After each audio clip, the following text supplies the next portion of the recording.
Hello there and welcome to the news. I am Saja Brito. Coming up this evening, President Barrow accused some party leaders of dealing with criminal businessmen to sell Gambia. But what do Gambians think about the recent murder cases in the country? Our Modi Wangom will bring us that report later. And of course, our special guest on News Review today is the leader of the GDC, Honorable Mama Kande. But first, we will take a look at the newspapers.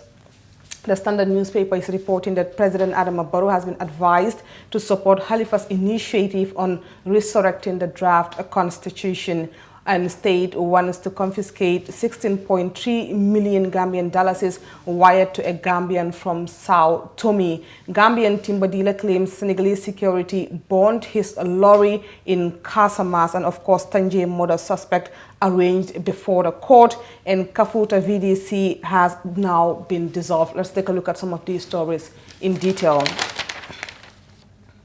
Mamadou Lamin Sidat Job, a former Gambian ambassador and respected foreign minister, has urged President Adama Barrow to support Halifa Salah's motion seeking to reintroduce the draft constitution bill, which was rejected by the National Assembly in September last year. The Serekunda lawmaker asked the speaker to allow him to make a motion seeking to reintroduce the draft constitution bill, but his bid was rejected. The Barrow government has since turned to mediation specialist and former Nigerian President Dr. Goodluck Jonathan to help find consensus on the draft constitution ahead of its planned return to the National Assembly. State wants to confiscate 16.3 million Gambian dollars wired to a Gambian from Sao Tome. The Attorney General and Minister of Justice has filed a suit before the High Court seeking an order to forfeit $16,339,651 to the state. The said amount was established by the High Court, presided over by Justice Zainab Jawara Alami, as a proceed of crime in the trial involving the state against one Yankuba Jabe. Yankuba Jabe was convicted and sentenced on 2 counts of conspiracy and attempt to launder the said money sometime between 2013 and 2014. Gambian timber dealer claims Senegalese security burned his lorry in Casamas. A timber dealer funding SEMA has told the Standard newspaper that his lorry loaded with wood was impounded and burnt to ashes by Senegalese security forces in Casamas 2 weeks ago. The incident happened on 20th December in Tambul village, where armed Senegalese security chased my driver and other workers on the truck. My people were scared of guns and abandoned the truck and ran away. When they could not catch my crew, they burned my truck, he claimed. Tangier murder suspect arraigned before the court. The Brikama Magistrates Court on Thursday ordered the remand in custody of the Tangier shopkeeper who allegedly killed one Ali Matusar, a fish trader. The accused, Ahmed Sow, appeared before Principal Magistrate Aissatou Dabo, charged with a single count of murder, but he pleaded not guilty to the charges. The incident, according to court records, happened on December 27, 2020 at Tangier village. Kafuta VDC has now been dissolved. The Village Development Committee of Kafuta has been dissolved by a resolution of the councillors of the Brikama Area Council. I write to convey council's resolution to dissolve your VDC with immediate effect, the Brikama Area Council said in a letter shared with the Standard newspaper. The decision was made at a General Council sitting last Tuesday following the findings of a conflict resolution committee into the matter. The Standard has learned that the council's decision was communicated to all stakeholders and relevant parties since yesterday. That's it for the Standard newspaper. Let's take a look at what the Point is reporting. The Point is reporting that Dabo describes 2021 as a year to salvage Gambia from corruption, greed, and incompetence, and deportee allegedly kills his father in Brikama. Let's take a look at those stories. Dabo describes 2021 as a year to salvage Gambia from corruption. The Secretary General and leader of United Democratic Party, lawyer Ousainou Dabo, has claimed that 2021 provides an opportunity for Gambians to elect a leader who will free the Gambia from corruption and agreed. The veteran lawyer made the statement while delivering his 2021 New Year speech to Gambians, while expressing his hopes that the new year will see the end of the coronavirus pandemic and life back to normalcy. The UDP party leader emphasized the importance of 2021 to the people of the Gambia. He was quoted as saying 2021 will also be a year like no other for us Gambians. It is a year we will go back to the polls to make one of the most important decisions that will affect our lives and livelihoods. I think that's it for the newspapers. We'll go for a break and we'll be right back. Stay tuned.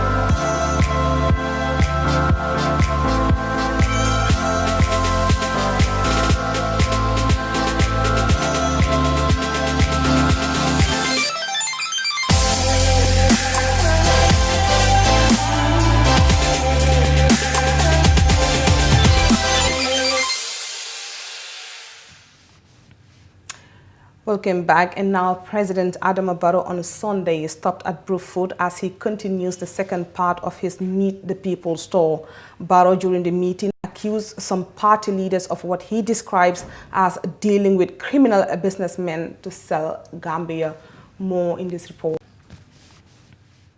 President Adama Barrow continues the second leg of his constitutionally mandated nationwide tour as he made a stop at the coastal town of Bruford. The president, during his stop at Bruford town on Sunday, took a dig at his fellow politicians as he shares details before a crowd about how they intend on selling this country. Without calling any names, President Barrow explained how some party leaders are dealing with criminal businessmen, making them what he calls big promises, adding that he has all the documents in his possession.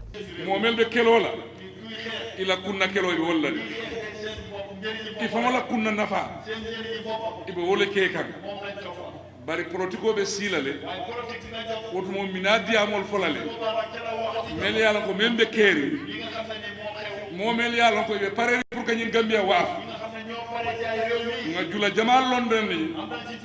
julol mel ko criminal balle muy andu ni be deal kan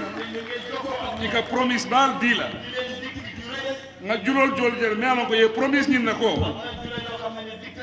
na nintel gagnata Gambia ko no jang isa so men be kana Gambia ma dilal tel andu mo kin wala ko kuma sifal andu wala be kere no Gambia jang ndel man son wala kendi wo pompo le sorontema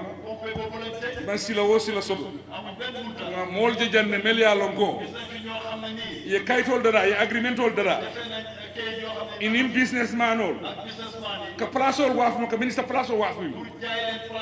a kaytol be mbulu be alon ko be mbulo ko andu molle a sign andu pati nyaton kollo inin juro jamal be criminel ya jamal la nyimban ko kaya nga julol bay la nyimban ko kanjang ini wol be dino la ko membe kerin kuno kana ka fa isan so dina edam man isan so kabirinde mina Gambia wato men president yal naro me ka fa Mohamed Bass adam man ka isan so na di Gambia ko jam hani mo klim ka isan so na maka dam man ye dino la ke pour ina ka isan so na di bank il la vita aussi parle na di Gambia. As the president made the startling revelation, he revealed that he has a lot more to reveal to the Gambian people when it's time for politics.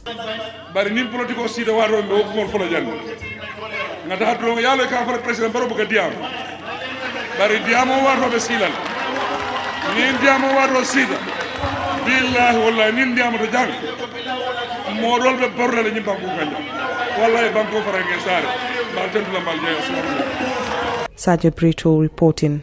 Tough Africa Global presents the new Tulip Gardens. Tough Tulip Gardens is set to comprise service plots in sizes ranging from 220 to 570 meters square. Deposit as low as $83,600 is only an 18-month interest-free payment plan with only 20% deposit on the service plots. Please contact 376-2333 or 776-2333. Free. Tough Africa. Meanwhile, is Gambia safer on the borough compared to before as far as the current crime and murder rates disclosed? Our Moody Wangam tells us more in this. According to the 2020 Global Peace Index, the Gambia has risen 2 places since 2019, currently making us the 60th most peaceful country in the world.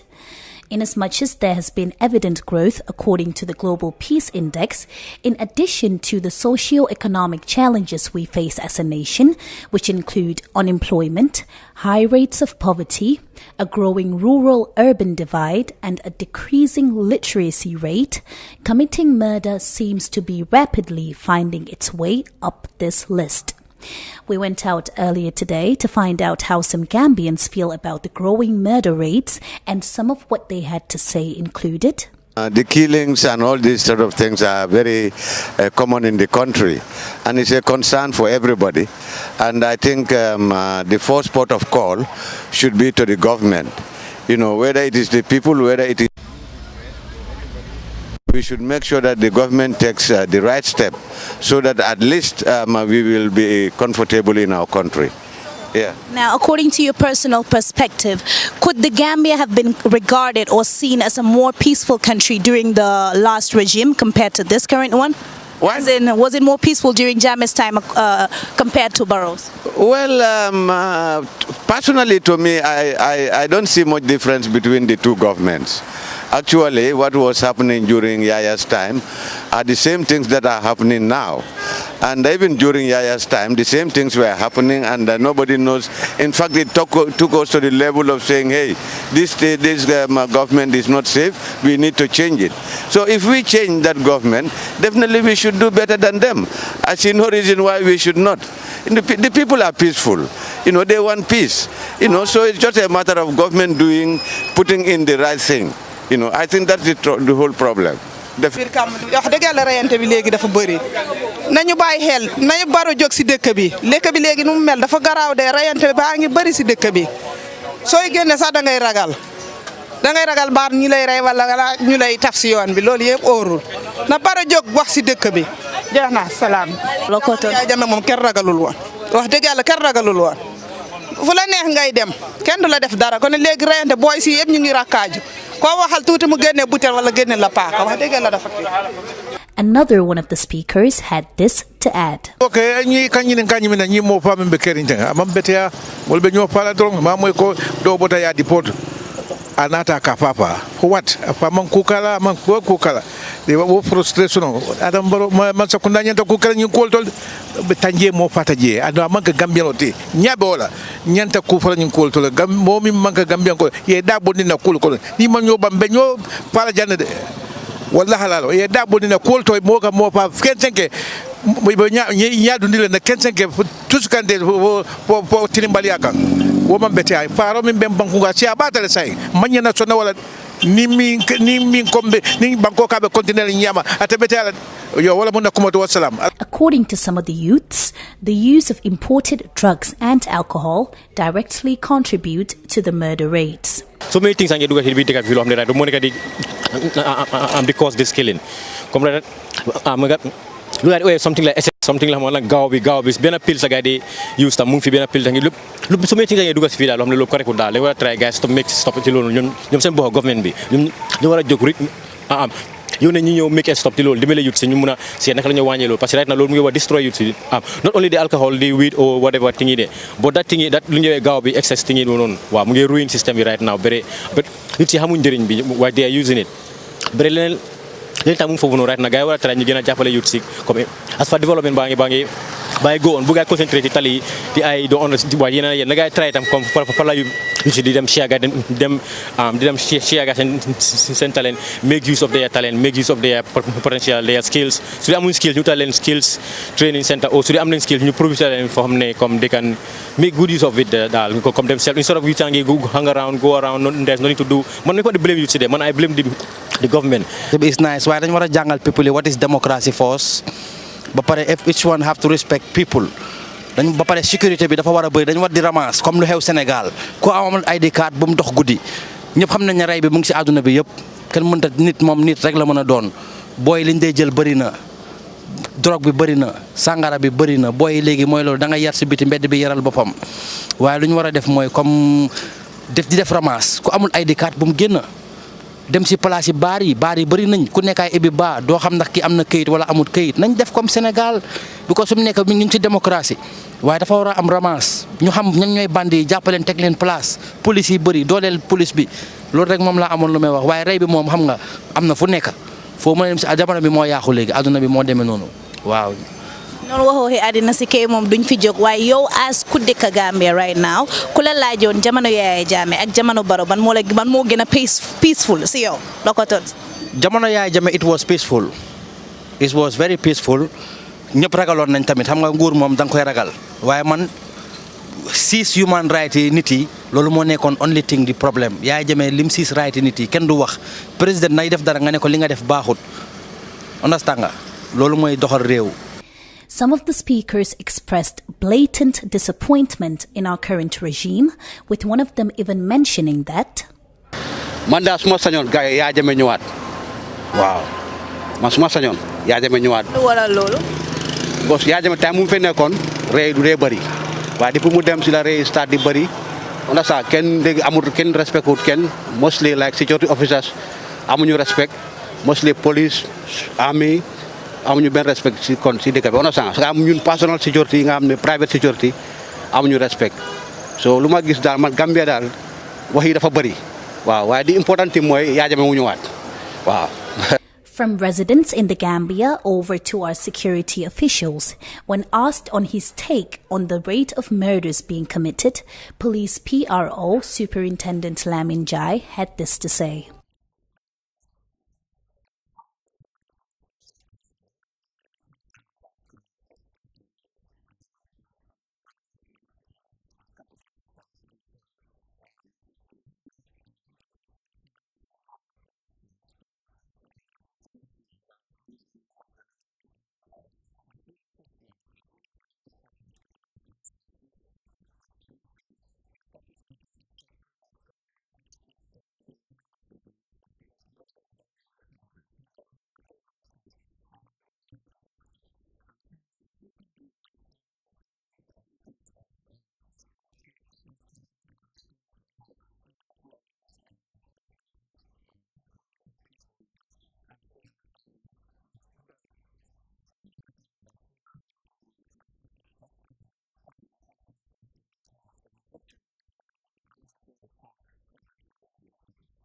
Reporting for the Fatu Network's News Review, I am Mudiwangom. According to Watanbe, brought to you by Afrisa. Be part of the amazing conversations with Gambia's greatest minds and personalities. Get ready to be entertained, inspired, and motivated on the Watanbe platform. Plus, stand a chance of winning the shopping of your life. Call or SMS 1010 for $3 is only to win cash prizes and a free shopping spree. Join Watanbe live on GRTS and social media on Mondays and Fridays at 9 p.m. Kailin New Watan. Where AfriCell goes, nobody dares to follow.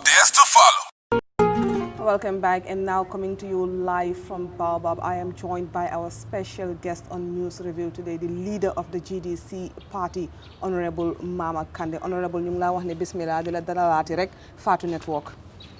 jërëjëf Ajaratu maa ngi lay nuyu di la gërëm ak sa team bi yëpp ak di nuyu tamit mboolem koo xam ne yaa ngi jël sa time di déglu programme bi di ñaanal nit ñi fekkee nañ ren 2021 bi yàlla nañ ko fekkee at yu bari ci kanam yàlla may ñu wér gu yaram fan yu gudda ak jàmm ci suñu réew ren la 2021 te this year lañ expect suñ election presidential election ñu ngi ñaan yàlla jàppale ñu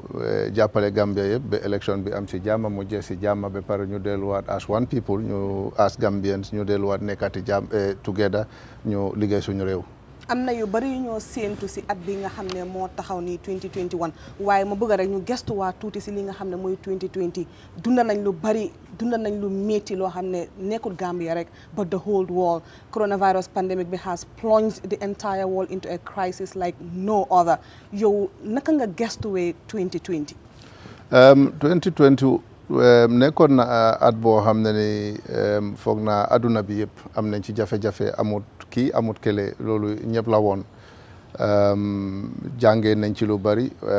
dama foog ne rek fu mu nekk ni mboolem nguur gu nekk ci adduna bi especially suñ bos fii lañ mun a waxee war nañ bàyyi xel ci lu mel ni lu passé so that dinañ gën a mun a prepare suñ boppa in case anything of that nature mu ñëwaat ci adduna bi te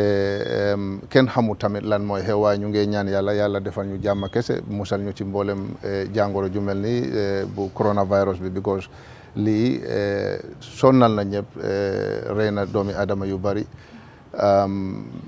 lesin la comme ni ma ko waxee foog na government yi suñ njiiti réew yi tamit war nañ prepare seen boppa ñu make sure ne lii ñu ngi ko parel in case mu war a ñëwaat ñu ngi ñaan yàlla na bu mu ñëwaat fii waaw coono moom am na ñëpp yëg nañ ko waaw coono am na ñëpp yëg nañ ko te ñu ngi ñaan yàlla bu mu dellu si waat parce que su dellu si waatee ñëpp gis nañ coronavirus bi lum liggéey àdduna bi waaye up until bu mu commencé ba léegi honorable yow naka nga gisee response Gambia si lii nga xam ne mooy pandemic bii nii Gambia's response li ma mun a wax was not good from the beginning because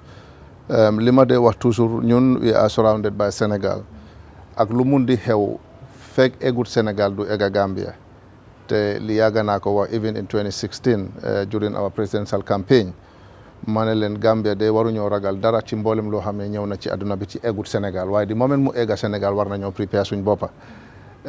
last year bu mu duggee Sénégal first case bu njëkk a am Sénégal the next day dama binda a press release time boobu président bi mu ngi ci àll bi mu ngi def ay programme am ma wax ne na bàyyi mboolem lu moo def mu ñib siwaat toog ak cabinet am toog ak ñoo xam ne ni ñoom la bokkat liggéey bi ñu def seen plan si naka la ñoo mun a def commencé fight jàngoro ji ñëw planal ko unfortunately kenn dégluwul ma am na yenn wax yoo xam ne ni soo ko waxee even su nekkoon lu baax sax dañ laa jàppee ne yow comme yow bokkuloo ci système bi rek duñ la déglu waaye li ma bëgg a nit ñi xam mooy bokk si système bi or not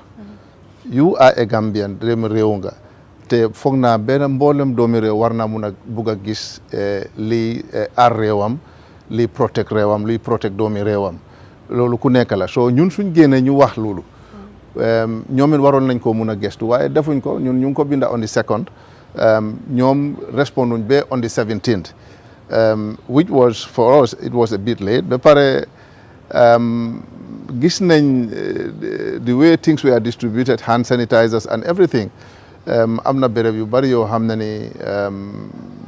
egguñ fa ci nit ñi ñun at party level jëndoon nañ suñ bagage mënoon nañ ko distributal suñ bopp waaye dañ ko yóbbu to the medical and health ñu hand over ko si ñoom ñu ne suñ contribution after loolu nag dem nañ ci prisons yi dem nañ béréb yu bari ci marché yi even tànka sax dem nañ foofu di leen yóbbul hand sanitizer mu nekkoon every Gambian def na effort waaye effort buñ doon yaakaar ci wàllu nguur gi dafa manqué ba pare ñu ngi doon wax ne def nañ lii def nañ lele lot of money have been spent and even ba affaire bi xaw a wàccee nii sax frontliners ñoo xam ne ñu ngi woon ci kanam ñu ngi doon complain ne fayuñ leen seen salaries te loolu yëpp warutoon a am you know daa lu bari xew na ci diggante bi yoo xam ne ni I think many Gambians were not happy gis nañ lu nekk parliament when the minister himself was invited I mean it was terrible I mean ci wàllu corruption nu affaire bi demee woon I think ñun yëpp teg nañ ci bët. ma bëgg ñu delluwaat rek si li nga xam ne comme noo ko mentionné mooy bokk si système bi président Barrow right now mu ngi si nationwide tooyam bi waaye bi mu demee fi nga xam ne yéen foofu ngeen jógee wax na ba tudda sa tur te dafa jaar si sa tur ne honorable Kandeh man ooyoon naa ko pour mu ñëw bokk si suma government pour mu ñëw bokk si man parce que moom he is a son of Jimara ndax président Barrow call na la pour oo la pour nga ñëw bokka si moom système am te bu dee oo na la why did you decline? jërëjëf Ajaratu waxi Barrow boobu dégg naa ko te dama ko dégg rek ma ree waaye bugga naa ñu balal ma rek ba Jimara foofu laa koy tontoo Jimara laa ko bugg a tontu ji ndax Jimara la ko waxee te tontu bi dafay yomba te dafay neex loolu gëm naa ko waaye li ma bugg a wax rek mooy presidency bi Jimara moomu ko Gambia moo ko moom so it's not about Jimara yaa ngi dégg waaye bés bu ma egga foofu te incha allah bu ñu yàlla maye fan yu gudd ak wér bu yaram samedi bii di ñëw maa ngi am rally in Jimara foofu laa ko bugg a tontoo. baax na kon ba samedi boobu noonu ñu déglu honorable Kandeh lan la am pour tontu si li nga xam ne la président Adama Barrow wax ne invite na ko pour mu ñëw bokk si moom système am waaye gannaaw bu ñu jógee si loolu noonu honorable fu mu nekk nii politique bi métti na in Gambia in 2018 sa congress ya ñu gis some of your party members ñu gàddaa yu génn parti bi dem feneen the likes of Youssoufa Jaiteh and others ñu ñëwati si at bii nii nga xam ne congress yàlla war a nekka ñu amati ñeneen ñi nga xam ne mooy maa si saabal yi ñoom it ñu gàddaay génn dem dégg la ñu ne démocratie lañ nekk di doxal ku nekk fi nga bugg a bokka war nga faa mun a bokka waaye ñeneen nañ ne it's not normal lan nga foog ne moo nekk di happen moo nekk di waral well jërëjëf man nag nekk naa nit koo xam ne ni always su ma liggéeyee ak nit su doon benn bés sax suñ xaajoyee bëgguma wax sa affaire ku nekk am nga sa teeñ loolu du suma jikko li ma bugg a wax rek mooy mboolem ku bokk GDC ci parti nga jógee ñëw bokk si GDC te ku nekk GDC tamit am na every right pour mu dem bokki si any political party of his or her choice for me it's normal li important mooy lan lañ am on the ground du executive is very important in a party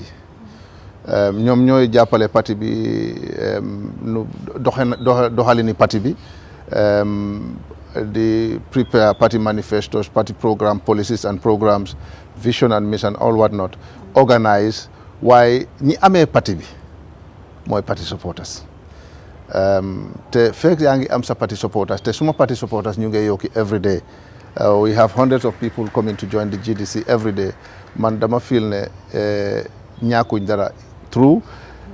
kenn bëggul nga wàññeeku ci benn nit waaye tamit kuy dem tamit décision am la pour mu génn dem fu ko neex te xam naa rek ne war nañ mun a bàyyi xel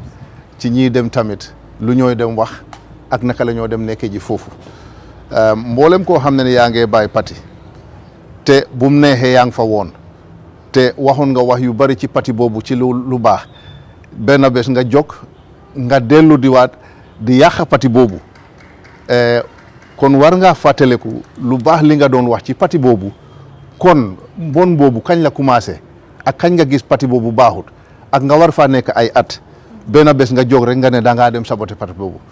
loolu dañ ci war a bàyyi xel man nag bugguma wax affaire nit mboolem koo xam ne ni nekkoon na fii tey dem na ëllëg xam naa rek ne su doon benn bés sax am na bés bu mu musa neex su ma diggante ak nit ki kon loolu dañ ko war a sàmm te GDC ak Mama Kandeh man dama koy sàmm musuma génn wax ci affaire benn nit koo xam ne ni mus na génn GDC dem di wax anything negative about GDC. Honorable, foog ma laajte la question bi and I have to ask because right now not just ay executive ñoo gàddaay dem some other mun naa wax ne ñoo xam ne tamit they are very important in the party ñi nga xam ne ñoo la represent parliament am na ñaar ñoo xam ne génn nañ GDC ñu dem join kii nga xam ne mooy président Adama Barrow ndax join nañ Barrow ndax keneen nañ join how resilient is GDC tey gannaaw bi nga xam ne ñooñu génn nañ dem naka la parti bi gën a strongé tey. parti bi dafa gën a strong because ñaari ñi dem mooy honorable Salif Diaw and honorable Keba Jallow honorable Salif Diaw last by elections bi in Jokadu dëkkam fu moom fu mu juddoo GDC moo fa win kon ñu ne diw baax na laajal dëkkandooram xanaa foofu la war a commencé ci honorable kii Keba Jallow executive am amut kenn ku dem ñaari councilor wards yëpp GDC lañ amut kenn ku dem kon the party is intact xëy na moom kenn moom moo dem reason best known to him waaye bugguma cee sori it is his choice waaye foog naa ne député yi génn in political party UDP expel nañ fi 8 député ñun ñaari député rek la foog naa neexut nit war a contest under the party ticket ngeen sponsor ko ngeen fay campagne xaalisam ngeen campagnal ko ba mu win mu ne la du foofu mu dem foo xam ne ni xëy na ñooñu nga doon xëccoon des na si ñoom rek yow doo doon nekk député kon ñoom ñoo xam seen reason because nekkul ne yaa ngay dem foofu ñu ngi laa yokkal salary o sa place yi député di yokku amut neexut nag waaye nag is a lesson ñun yëpp ñu ngay jàng foog naa next time ñun tamit dinañ ñëw ak suñ ay sarda yoo xam ne mboolem koo xam ne yaa ngay contest under the party ticket dina am loo xam ne dinañ ko d'accord ak yow. léegi GDC dese ñaari MP in parliament. ñu jékki-jékki génne ay allegations ne dafa mel ni kenn ki benn tànkaam mu ngi si biir beneen baa ngi si biti waaye des na si moom rek pour mu ñëw mu leeral ko mooy kii nga xam ne mooy honorable Alhaji Sow léegi ñu am honorable Omar Ceesay one of the promising young people in Gambian politics right now mu nekk koo xam ne vocal na torop te su taxawee daf dee wax constituents am lan lañ nekk di face emale ko wut National Assembly yóbbu na ko si kanami président bi si boppam during his meet the people's tour taxaw na fa wax ne waa ñaami ne is lii ak lii ak lii lañ bugga jooy naa ko National Assembly déglu wuñ ma léegi dinaa ko jooy fii si kanami président bi sa xarit bi jóg Amat Bah tontu ko mu wax yu bari nag mu ne GDC is a party of opportunists. waaw lan nga am pour what is your response to that. Amat Bah ba léegi dinaa ko tontu di in Jimara waaye party of opportunists loolu foog naa xëy na moom la li ma bugg a wax rek ne mun nga am téeméeri doom fekk kenn amut barke nga am benn doom mu am barke li am barke rek moo jara ut te moo jara ñaan Omar Ceesay su doon moom kenn la sax doy na parlement bi sekk te surtout ndawi Gambien si gis nañ lu xale bi di def moo tax ñun at GDC level dañ dee wax ne nañ dooleel xale yi nañ jox xale yi di opportunity te gëm naa rek ne suñ leen joxee di opportunity they can make a difference yow yaa ko waxal sa boppa te xam naa rek adduna bi yëpp ñu ngi déglu loolu te gis xale bi lu mooy def soo seetloo situation bi foofu Amat Bah ak xale bu ndaw boobu dafa daw yaram sax dafa daw yaram waaye mënuma wax ne GDC is a party of opportunists because ñun amul dara luñ uti ci keneen ñoom ñoo nekk di ut si ñun kon opportunity bi foog naa seen bor la jógee o ñoom ñooy ut opportunity xëy na ñiy jógee fii tamit di dem xëy na opportunity lañ gis moo tax xëy na ñuy wax ne opportunist lañ waaye loolu moom moo mun a leeral loolu waaye am naa seen tontu nag am na tontu boo xam ne ni am naa ko yeneen tontu yi nag foog nga wax ko fii nii rek mu ngi dégg honorable doo mën a yóbbu yëpp fële nga Jimara non dama bëgg nga dem foofu foog nga wax fii dama bëgg nga dem Jimara nga rëccal ko fii nii waaye Amat Bah emul rek si ne GDC is a party of opportunists wax na beneen kàddu mu ne GDC party bi dafa mel ni purit. For those of you who don't speak Wolof, by the way, purit is like foam, you know, when you wash and then the foam comes up. mu ne GDC dafa mel ni parti purit. dafa egg ba si kaw. mu jékki-jékki rek daanu si suuf. waaw ndeysaan su nuroo parti purit xëy na bosam la because moom la bosam amatut GDC mu ngi exist te GDC mooy seen problème GDC mooy problème yi gars yi xam nga moom waxatut patem NRP kon furit bi moom la because Papa Amat Bah utu présidence yaakaaruma ko su ko doon ut konoon patem bi dafay dunda waaye patem bi dunda tut kon waxatut patem te doo dégg fenn fu ama taxaw naan di wax about NRP all he is talking about is Barrow and NPP ana patem bi moom te dafa register woon parti Amat tey laay wax dara ci man in 1996 bu mu soxlee ci man la ñëw te li ma wax ni na ko déglu bu baax waxantuma damay wax bu mu soxlee in 1996 man la ñëw te xam na fan laa ko jaaral ba moom mu nekk Amat ba NRP nekk NRP ana kan tey la ma makande lu moo àndat mu nekk furit waaye maa ngi koo wax ne GDC bu mu génne ca la patem bi dee loolu moo ko naxari boobu la moo àndat nag ba ànd na tukki honorable dafa mel ni Amat Bah ak GDC daal xaw ma naka lam fa demee waaye dinañ leen tegeen ñaar ci plateforme ngeen leeralal ñu ko Amat Bah bi mu waxee kàddu yooyu noonu biir Ñaamina ñu bari dañ génn si ñu ne ok we comment Omar Ceesay for having the guts to stand in front of the president pour wax ko ne man lii ak lii moo ma naxari man ñi ma nekkal fii lii moo leen naxari te lii lañ soxla ñu am ñi na ñoo xam ne dañ ne politics is not child's play Amat Bah bi mu jógee tontu ñu ne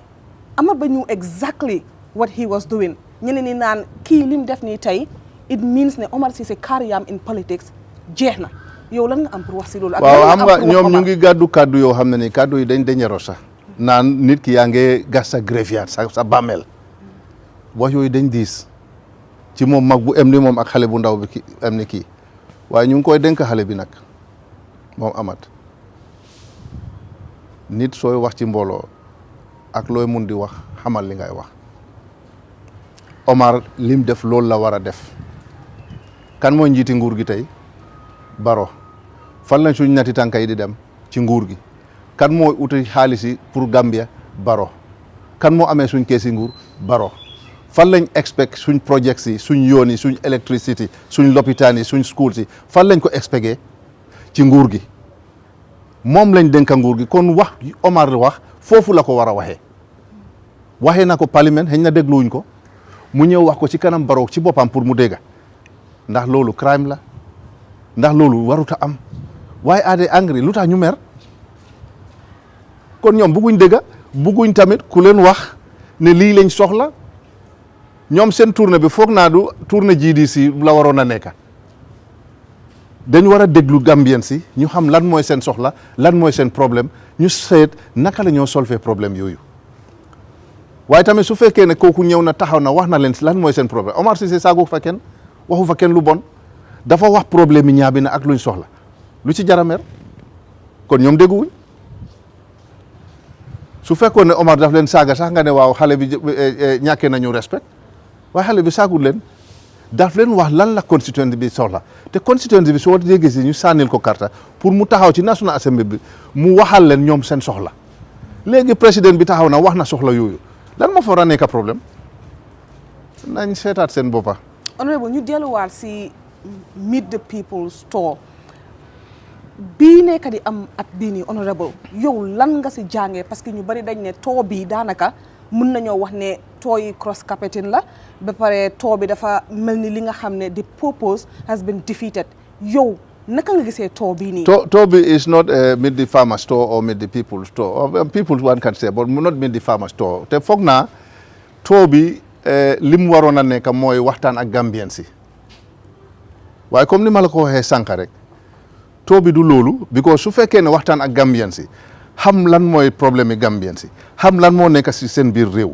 wax Gambien si lan nga am pour ñoom wax pharmacie naka nga amee loo am pour ñoom seen mbéy mi seen gerte yi ak seen njënd bi ak lan nga yaakaar li nga war a def next foog naa lii moo waroon a nekk waxtaan bi su xale bi génnee mu wax leen lu mu foog ne loolu moo war a nekk ci area am suñ meree loolu kon joguñ pour loolu du meet the people store is a political tour completely pure political loolu moom ñëpp xam nañ ko waaye ñu ngee wees suñ xaalis politique bi bu ngee ñëw waxtu bu loolu jotee nagaay génn ci politique waaye lii dama foogoon ne Barrow dafa war a dem wax Gambien si lan la am pour Gambia and Gambiens ak naka la moo solver suñ problème si naka la ñoo jëndee suñ gerte yi ñun yëpp gis nañ jënd gerte bi ren nu mu mel foog naa amul kenn ku kontaan kon lii yëpp ay problème la gis nañ suñ yoon yi ñu ngi bokk di nekk di teg ay xeer rek fu nekk ñu ngi teg xeer rek kenn xamul xeer yi la ñoo teg yow li nga mënut a liggéey fi foo good years nga ne da nga koo liggéey ci within months foo jëlee xaalis bi sax at the first place politique yi naxaate boobu war na passé loolu politique yu njëkk yi la léegi sax da ngaa gis political party ñëw o naan waaw indi leen pôle yi lampi pôle yi ñu teglan ko su waxtu bi passé ñu boobu ko yóbbu ñoom façon loolu lañ amee ba léegi loolu passé na adduna bi passé na foofu nañ liggéey ñu gis waaye di teg ay xeer unnecessarily amul benn njëriñ soo too bi is pure political politique rek la lañ ci waxtaanee because ñoom diw jógee nañ ci parti nangam ñëw nañ lii rek moo fa nekk nothing else still undertow ñuy dégg ay kàddu yu bari nag every day ñu dégg lu bees as recent as Sunday président bi dem na fi nga xam ne mooy Brufut mu taxaw wax ne am na some party leaders yoo xam ne they are dealing with what he describes, and I'm quoting him, criminal business people, making them what he calls big promises to sell the Gambia. yu xale yi su ma géejalaa weer xaw ma noonu lañ ko dee waxee ku ko weeri yaa ko moom tudd tur waaye yow what is your response to that kind of statement coming from the president? waaw statement boobu pour man dafa wone rek Barrow dafa fail Barrow fail na ba pare mu ne mu ngi amee documents yi pour proof ko de moom laa la wax Barrow fail na ba pare Gambia kan mooy président bi tey Adama Barrow ku war a aar Gambia Adama Barrow ku war a protect Gambia Adama Barrow su fekkee ne dem na ba gis parti leader yoo xam ne ni ñu ngi deal with criminals te bugg a jaay réew moom bi mu jiite jëlut step bi mu war a jël instantly naan dinaa wax si kanam lu mooy xaar ci loolu kon dafa fail. mu ne time politics jotangu déedéet kon li mooy wax amut because kon loolu daf ko bugg a use for politics su fekkee ne yow réew bi nga jiite yaa ngi gis ñoo xam ne ni ñu ngi liggéey ak criminals against sa réew bugg a jaay sa réew te yow nga nekk président nga gis loolu te xam loolu nga naan da ngaa xaar pour def ko use ko at a political period boo xam ne ni presidential election then you are using it against somebody it's not serious su fekkee ne dafa serious kon war na jël action bi léegi because Barrow dañ expect ne dafa war a protect the integrity of this country dafa war a defend this country dafa war a make sure ne Gambia remains a sovereign state amul kenn ku war a jaay Gambia so moom su xamee kuy jaay Gambia ko loolu waru koo xaaree nit naan maa ngi xaar ba waxtu politique jot kon dafa fail. honorable Barrow suy wax si président Barrow suy wax si rale mi daf day wax ne su ma fi dellu si waatee mu joxe at bi xëj na 2025 su ma fi ñëwatee lii laay indi yow lan nga foog ne mooy chance si président Adama Barrow pour mu dellu si waat nekk président yi Gambia. yaakaaruma Gambian si dinañ jox Barrow a chance because Barrow dafa betrayed the entire nation whether we like it or not. Barrow warutoon a form party that was not his agreement with his coalition team yii yëpp warutoon Barrow dafa waroon a defal security sector reform civil service sector reform the TRRC commission CRC bi that is constitutional review commission bi ñun yëpp gis nañ nu mbir yi di demee lii yëpp dafa fail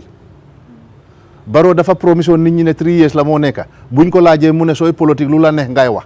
ndax Gambien si dinañ joxati Barrow an other chance because lu mu leen fi wax rek ngeen xam ne amut parce que lim leen waxoon bu njëkka amut buñ ko laajee li tax deful ko mu ne sooy ut lu la neex ngay wax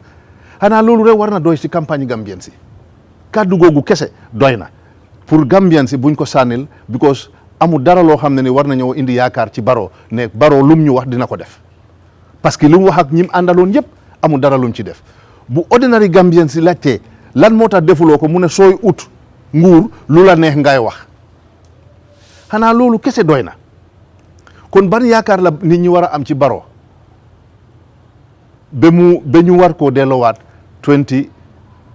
2021 bi yaakaaruma ko Barrow fii la dem si doon round table bi buñ leen promisé luñ leen promise which we all welcomed because at the end of the day si Gambia bi lañ ko doon indi waaye loolu dafa ànd ak ay condition su mitut condition yooyu naka la moom loolu di ñëwee waaye moom xamul bu mu ñëwee dafa dem ci Gambia yëpp di wóor naan janax yi dinañ am xar yi dinañ am mboota yi dinañ am lu nekk dafay am déedéet du président du doxalee noonu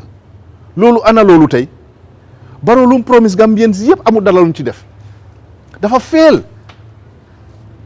moom wax na ko ba mu leer mu ne sooy ut lu la neex ngay wax